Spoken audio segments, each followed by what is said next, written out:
বৈশাখ বলল, ইস, আমি ছিলাম ভাগ্যিস, তাই নতুন বছর আসে। জ্যৈষ্ঠ বলল, থাম, লোকে কেমনে খেত আম যদি আমি না থাকতাম পাশে। আষাঢ় বলল, থাক, তোদের বর্ষপূর্তি রাখ, আমি বাঁচাই গরমের শেষে।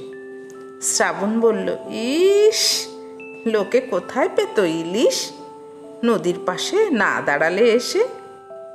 ভাদ্র বলল, ইসে, আমি কম যাই কিসে, আমার সাথেই শুরু শরতের যাত্রা।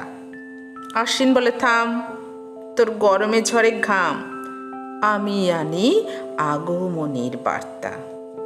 কার্তিক বলে, বেটা, তোদের ঝগড়াঝাটি এবার মেটা, চেয়ে দেখ গায়ে নবান্নের সুর। অঘ্রাণ বলে, ঠিক বলেছিস, সঠিক, আনন্দের মাঝে ঝগড়া থাকুক দূর। পৌষ বলল, বেশ, হোক ঝগড়াঝাটির শেষ, আমি বইয়ে দিলাম শীতল হাওয়ার রেশ। মাঘ বলল, ওরে, তুই টেক্কা দিবি মোরে, আমি না থাকলে লেপের মজা শেষ। ফাগুন বলল, দেখ, আমি এনেছি রঙের ব্যাগ, রঙিন ফুলে বৃক্ষ উঠবে দুলে। চৈত্র বলল, আন, হোক বছরের অবসান, নতুনের ভার বৈশাখে দি তুলে।